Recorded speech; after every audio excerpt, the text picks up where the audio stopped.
Welcome to Studios Inc. My name is Courtney Wasson, and I'm the Executive Director.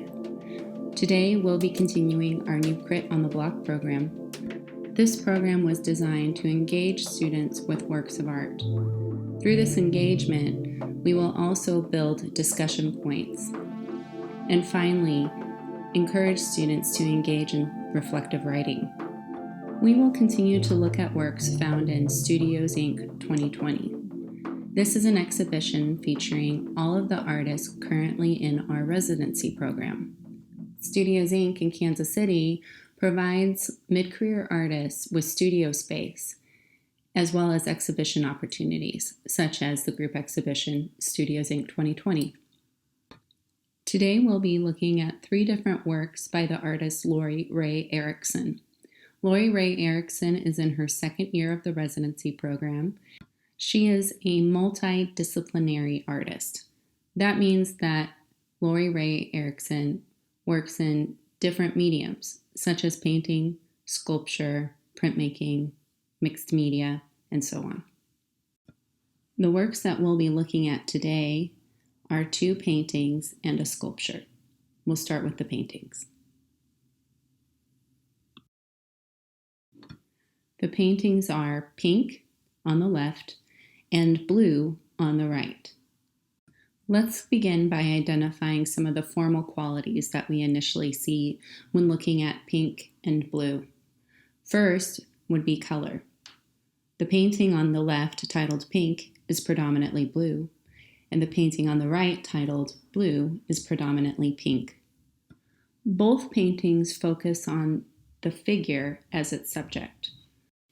In the painting Pink, there are 2 figures, that of a little girl holding a baby girl. They are dressed in a 1950s fashion. Surrounding the figures are different textural elements, different shapes, and words, such as pink. Again, the color is predominantly blue. In the painting Blue, which is predominantly pink, there is another figure, that of a young boy with a rolled up t-shirt flexing his arm. Again, surrounding the figure are different textural elements and shapes, and you also see the word blue on a predominantly pink painting. These paintings are hung side by side in the gallery. They exist in contrast to each other, and the painting's title exists in contrast to its color, or in opposition. So we have identified multiple formal points. We've discussed color, we've talked about the medium being a painting, talked about texture, and even identifying of different words and title. Now we can discuss more subjective or perspective point making that the artist might be engaging in. What topics do you think the artist is starting to talk about in terms of gender and color? What does Lori Raye Erickson achieve by referencing 1950s fashion? Is there a connection between the 1950s reference, the switching of colors between pink and blue, and our current perspective standing as the viewer in the gallery in the year 2020? When one looks at pink on the left with the 2 young girls as its subject, around the edge are cloud-like shapes. That combined with blue maybe suggests something of melancholy. However, the young girls look happy. They're both smiling. When you look at blue on the right, that focuses on the young boy flexing his muscles, that the figure is exhibiting strength. Does the color support that concept of strength? Maybe these are some of the questions that Lori Raye Erickson is presenting the viewer with her paintings. Another difference or contrast between the 2 paintings is the shape surrounding the figures. On the left, in pink, the shapes are curvy and soft. On the right, in blue, the shapes are all hard-edged with sharp angular points. Is this another comment on gender in relation to our perceptions?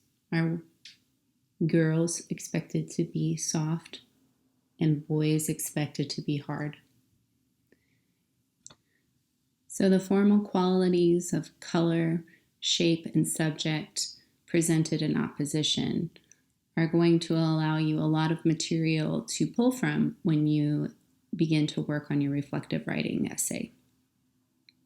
But before you begin that, let's move on to Lori Raye's other work in the exhibition titled Made in the USA. In her piece, Made in the USA, Lori Raye Erickson takes a vintage high chair and wraps it almost completely in lead. Lead is a heavy metal, literally. The high chair is substantial and weighs more than would be expected of a normal wooden high chair. The overall object of the high chair has not been distorted other than being completely wrapped in the heavy metal. What does the artist say by doing this? What does that mean when you think of concepts of motherhood? What does that mean when you think of concepts such as childhood? And how does concepts of motherhood and childhood relate to the material of lead, which is heavy and burdensome? Not only is lead heavy, it can be poisonous when ingested. When is the last time you heard about lead in the headlines or in the news? What does that mean when lead is the predominant material of a high chair, which is normally used to feed and nourish a young child or baby?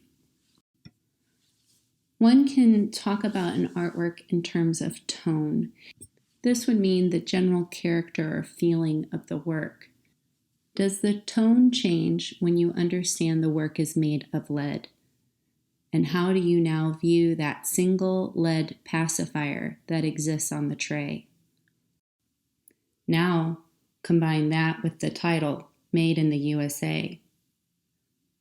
Again, the artist Lori Raye Erickson presents a lot of fodder for you to think about when engaging your reflective writing essay. If you are interested in learning more about Lori Raye Erickson and her studio practice, I encourage you to visit our website, studiosinc.org. That's studios, INC.org. Also, if you have questions about the work that you'd like to ask the artist or one of our staff members here at Studios Inc., feel free to email us at info@studiosinc.org. I thank you for joining me in viewing more works from our group exhibition, Studios Inc. 2020, and I sincerely hope that we're able to welcome you in our space soon. And in the meantime, please stay safe and stay healthy, and thank you.